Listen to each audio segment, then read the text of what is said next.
Okay, so this is 16.3, day 1. 16.3 is going to take us quite a bit of time. So we'll start off slow. There's a lot of theorems and definitions at the beginning. So I apologize if a lot of it is kind of dry, and feel free to, try some other resources to maybe get some different definitions or just a variety of information so that it hopefully doesn't seem, too dry or difficult or boring or whatever you want to say. So 16.3 is the fundamental theorem of line integrals. So the first thing I've done here is just try to jog your memory from BC for the net change theorem, because essentially all we're going to do is take this exact thought and translate it into line integrals. So hopefully this looks familiar and you feel comfortable with it, because then that'll make this part a lot easier. So essentially what we're going to do is think of the gradient vector as a sort of derivative for f. And that's kind of necessary in sort of linking the net change theorem to the fundamental theorem for line integrals. And we're going to take a look at what this is going to look like as we move through some of our examples today. So again, it might take a little while before we hit an example, but just try to, look at what you see here, think about why that might make sense, especially if we're taking our gradient vector and thinking about that as a sort of derivative for our function f. And just keep in mind, this works for smooth or piecewise smooth curves. We said we're going to get a lot of definitions for today.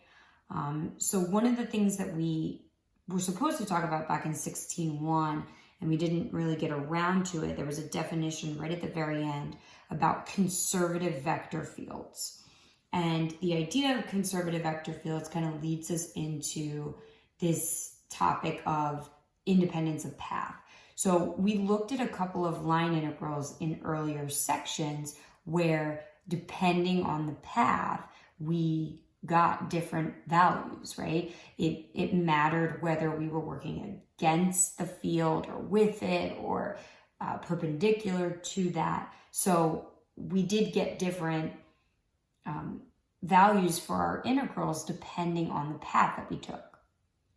If our line integrals are being evaluated for a conservative vector field, then they will be independent of path.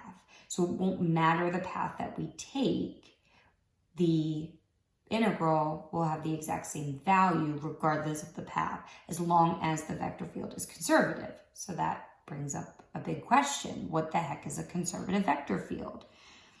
So, and this part's a little tricky, and this is what we're going to work through as we move through section 16.3. But essentially a conservative vector field just kind of says, if my vector, right, is del f, right? Essentially, if I can do this, then it's conservative. So it's like, as an example, here's my vector field, right? So here's my vector field, 2x, y. Is it conservative? How do I know? So the question I'm asking myself is, can I come up with a function f such that this would be my gradient?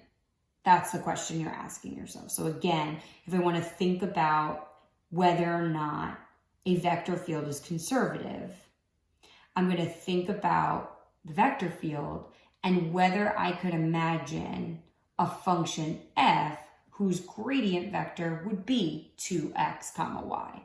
So just as an example, here's a function, right? Here's my function of two variables, x squared plus 1/2 y squared. And if I find the gradient vector for that function, I'm going to get this vector field 2xy. So it would in fact be conservative. Again, we're going to address that more and more as we move through the section. So hopefully as we move through, that becomes a little bit easier for you to understand. As I've said a couple of times now, we're just going to keep going with a lot of definitions and stuff, so I apologize. But next we're going to talk about closed curves. So closed curve is pretty self-explanatory. If the terminal point coincides with the initial point, right? So if I can say this, then I have a closed curve. And it literally looks exactly as it sounds. It's going to look like something that is closed. So this right here would be an example of a closed curve. I want to try to link this in with the line integral and calculating that work over this curve, along this curve, and having that equal 0 and having it be a conservative vector field. So essentially what I'm doing is I'm taking my curve. This entire thing is my curve C. And I'm essentially just picking two random points along the way. It doesn't matter what they are. They're just being used for my purposes of interpreting the path along the curve. So I pick 2 points A and B, and I define part of my curve to be the path that's created from going from A to B is C1. And then from B to A would be C2. So that entire curve C is the entire thing from A all the way back to A. So C is made up of C1 and C2 put together. So you can see that's what I started to say over here first, right? So if I'm evaluating over the path C, then I can split that up into first going from A to B via C1 and then going back through C2. So hopefully that first statement makes sense to you. Now, I'm just going to use a little bit of some of my rules from line integrals and paths and things like that. And all I'm going to do here, right, is say, well, if I were to go along C2 in the opposite direction, then that integral would just be negative of this integral. So that's all I've done in the next line is I have now changed my path. Instead of going along C2 this way, I'm going to go in the reverse direction. And so how is that equivalent to going along C2 in the proper direction? It's just the negative of that. So I'm going in the opposite direction for C2 and just adjusting with that negative inside. Now, if I think about C1 and C2, so C1 starts at A and goes to B, negative C2 starts at A and goes to B. So they have the same initial and terminal point, so those integrals should be 0 if it's independent of path, which it is if the vector field is conservative. I can also think about this in the opposite direction. If I start with the fact that my line integral evaluated over my path C is 0, so if I start with that fact, okay, and then I'm just going to define C as consisting of C1 followed by negative C2, then this statement should hopefully make sense here.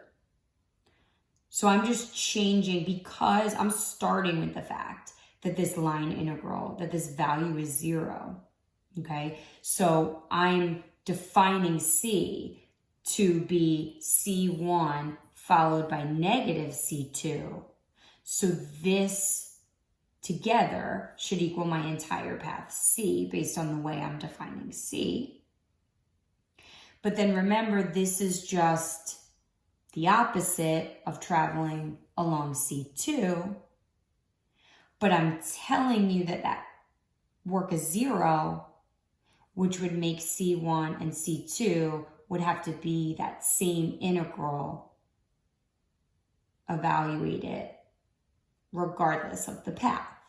So essentially, I'm just showing sort of both directions because that's going to lead me into one of my first theorems for today. So my first theorem here is that if I evaluate my line integral over the path C, it's independent of path if and only if that value of that integral, if I were to evaluate it, I'd get 0 for every closed path. And so again, you see it, it's an if and only if, it's a biconditional, it goes both directions. So if I start with the fact that it's independent of path, I can conclude that that integral is 0. If I start with the fact that the integral is 0, I can conclude that it must be independent of path. What does this say? It's saying that work done by a conservative force field as it moves an object around a closed path is 0. So just let that kind of sink in for a second. Think about that. And I have 2 more definitions for you and 1 more theorem.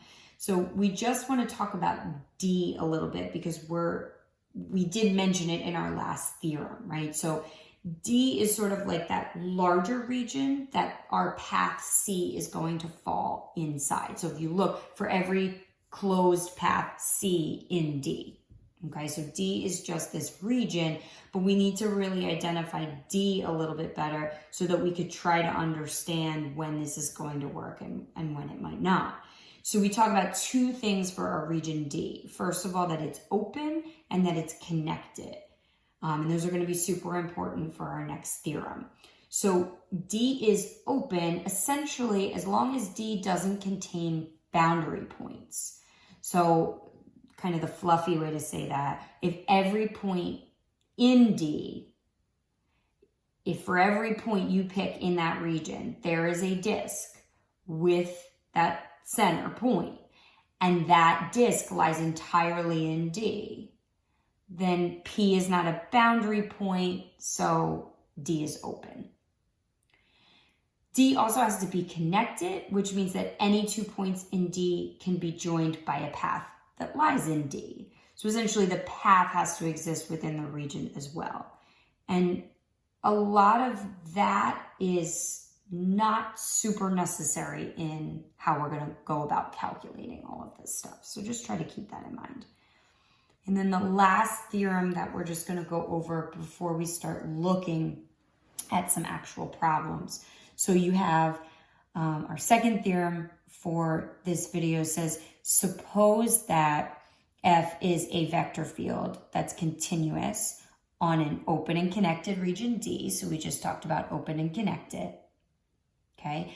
If this is independent in path, then F is a conservative vector field, and there exists this function F such that, right, del F is my vector field. So again, just trying to link it back again to this idea of the conservative vector field, the fact that I can identify a function whose gradient vector would be this vector field F. Okay.